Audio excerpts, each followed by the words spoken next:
française Laurence Garcia. Et à 9h04, c'est la suite du petit déj de l'actu avec vos appels, bien sûr, au 0826 300 300. Notre éditorialiste qui est toujours là, Philippe Bilger.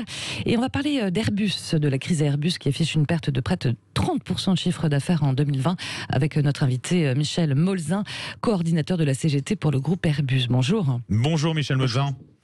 Bonjour à tous. Merci d'être avec nous ce matin au lendemain de l'annonce des chiffres d'Airbus. Le secteur aérien, on le sait, en crise en ce moment. 1,3 milliard d'euros de pertes donc, pour l'année 2020 pour Airbus. Est-ce que vous attendiez un tel résultat, Michel Molzin ? Oui, le résultat est conforme à peu près à ce qu'on pouvait imaginer. Mais si on le regarde de plus près aussi, parce qu'il faut le regarder de plus près, on s'aperçoit que le résultat opérationnel, c'est-à-dire le résultat de l'activité industrielle, il est positif. Il est à plus d'1 milliard. En fait, le déficit, il est la résultante du plan de restructuration du groupe qui est là qui pèse pour plus d'1 milliard pour plus d'1 milliard. Donc voilà, tout est à relativiser aussi, quoi. C'est-à-dire que entre guillemets, ça aurait pu être pire, c'est ça en fait à vous entendre, c'est ça que j'entends, quoi.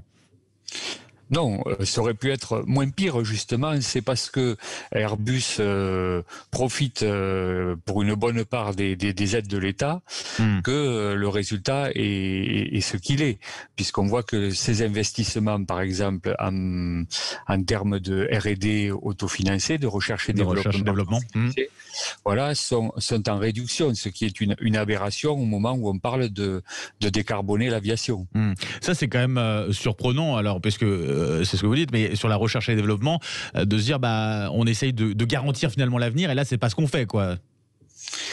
Mais ce qu'on fait, c'est qu'on profite surtout des aides de l'État. Donc, les grands groupes sont en train de se désengager de leurs investissements en s'appuyant sur l'argent public qui a été donné sans contrepartie. Donc, nous, ce qu'on porte, c'est l'idée que les grands groupes devraient participer à cet effort et que l'aide publique aille plutôt en direction des sous-traitants qui, eux, souffrent réellement. Oui, justement, la situation des sous-traitants avec, on le sait, des plans sociaux quand même qui ont été annoncés les uns après les autres. La situation est vraiment très compliquée pour eux aussi, surtout. La situation, elle est surtout compliquée pour eux parce que si vous regardez les résultats qui ont été annoncés hier, c'est Airbus annonce 4 milliards de trésorerie. C'est bien sûr pas la situation dans laquelle se retrouvent les sous-traitants, parce qu'Airbus passe des commandes au compte-gouttes, continue à faire pression sur les prix. Et je dis Airbus, mais c'est vrai des autres grands donneurs d'ordre, que ce soit Safran, Thales ou Dassault dans l'aérien. Et donc on voit qu'on a une sous-traitance qui est fragile, et ce qui peut être inquiétant à terme pour le secteur aérien, parce que si on prend que pour par exemple un avion, on sait que 50% de sa valeur ajoutée proviennent de la sous-traitance. Donc perdre des compétences dans la sous-traitance, ça peut être fatal pour le secteur à long terme. Et il y a un chiffre, alors quand même pour comparaison sur les pertes d'Airbus, je disais 1,3 milliard d'euros. C'est si on le compare par exemple à Boeing, on est à près de 10 milliards. Donc ça fait une grosse différence. Cette différence, elle est due à quoi ? C'est les aides justement publiques ? Alors, pas seulement. Boeing traversait avant la période Covid un problème avec son avion 737 MAX qui était cloué au sol du fait d'accidents mortels. Donc ils ont eu le problème de Boeing est bien plus grave puisque eux ils ont eu des annulations de commandes alors que pour Airbus ça a été complètement marginal. Le carnet de commandes d'Airbus c'est maintenu quasiment. On a plus de 7000 avions à produire alors que Boeing a perdu plus de 1 millier d'avions dans son carnet de commandes. Les situations ne sont pas comparables parce que la crise datait pour Boeing d'avant le Covid. Sur la question de cette crise qui touche de toute façon l'aérien au sens large et encore plus sans doute, vous le disiez bien sûr les sous-traitants, mais concernant Airbus plus précisément sur les suppressions d'emplois, on en est où aujourd'hui sur les annonces ? Alors aujourd'hui, la plupart des plans sociaux sont en cours d'exécution dans les entreprises du groupe et devraient se solder par aucun licenciement contraint. C'est-à-dire qu'on est sur des départs volontaires, essentiellement sur des départs anticipés en retraite. Mais ça cache un peu le reste quand même des conséquences qu'il y a eu sur l'emploi. C'est-à-dire que tous les intérimaires ont été remerciés à partir du mois de mars et des milliers de sous-traitants qui travaillaient sur les sites sont aussi rentrés dans leurs entreprises et sont aujourd'hui menacés de perdre leur emploi et donc dans des conditions bien moins bonnes que celles qu'on connaît à Airbus, bien entendu. Bien sûr.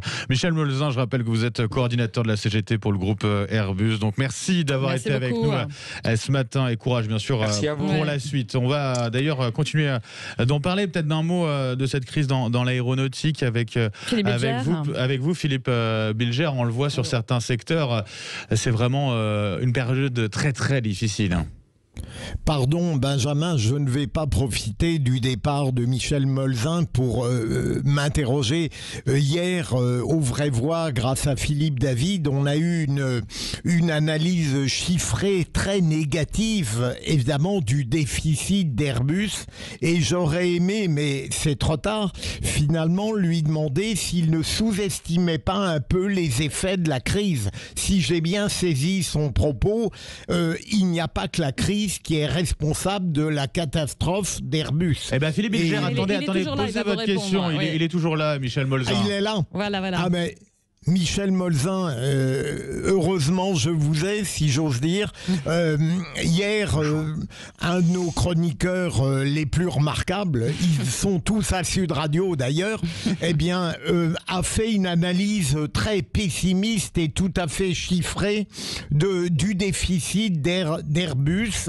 Et j'ai cru comprendre dans votre propos que vous considériez que la crise n'était de loin pas le principal facteur pour expliquer ce déficit. Est-ce que je me trompe et est-ce que, au fond, vous ne sous-estimez pas probablement les effets de cette crise tout de même totalement inédite? Alors, il y a une réelle crise pour le transport aérien qui touche aujourd'hui les compagnies aériennes. La construction d'avions, puisque c'est de ça dont on parle, elle vit sur des cycles beaucoup plus longs. Quand je vous dis qu'il y a 7000 avions à construire dans le carnet de commandes, qu'il n'y a pas eu d'annulation, quasiment pas d'annulation en 2020, ça veut dire qu'on a pour 8 ans, 10 ans d'activité si on ne prenait plus du tout de commandes pendant toute cette période, ce qui ne sera pas le cas. Donc il faut pondérer, bien sûr, et pas être dans le déni sur la crise actuelle, mais la crise actuelle, elle reste pour nous conjoncturelle et pas du tout structurelle. Elle pourrait devenir structurelle si on démantèle, si on perd des savoir-faire dans la sous-traitance, si on arrête d'investir pour aller vers l'avion décarboné, et c'est en ça que les chiffres de hier nous interpellent quand on voit la R&D autofinancée qui est en net recul. Ça, c'est pas normal pour un groupe comme Airbus de se désengager sur l'avenir du secteur. Et puis après, il faut rappeler que le milliard annoncé de pertes hier, donc je disais, ça correspond à peu près au prix de la restructuration du groupe, mais c'est surtout à mettre en regard des dizaines de milliards de bénéfices qui ont été produits sur les dernières années. Donc il faut pondérer. En effet, on n'est pas dans une période euphorique, il ne faut pas se leurrer, mais pour sortir de la crise, c'est certainement pas en se lamentant, quoi. C'est-à-dire qu'en gros, on est plus sur du long terme finalement du côté d'Airbus, avec cette question du coup qui se pose plus sur la recherche et développement que sur ce qui se passe à ce moment précis. En tout cas, c'est ça. Tout à fait. Aujourd'hui, les lignes A320 ont quasiment repris le niveau de production possible, avec les limitations liées aux gestes barrières, etc. Donc à la limitation du nombre de salariés sur les chaînes. Mais on est sur des rendements en production qui sont tout à fait viables. Après, le futur, bien sûr, c'est de ça dont il faut parler. Il y a 7000 avions au carnet de commandes, donc la production, elle est là, quoi. Ouais. Mais le futur, il passe par de la recherche et du développement, par des transformations complètes du secteur, hein, parce que si on passe à l'hydrogène au-delà de l'avion en lui-même, c'est toute l'infrastructure de la production d'hydrogène, d'approvisionnement sur les aéroports, etc. Parce qu'on a vu qu'avec la 380, si les aéroports ne peuvent pas accepter les avions, ça bouche le marché complètement. Ouais. Merci beaucoup, Michel Molzin. Merci d'avoir été avec nous.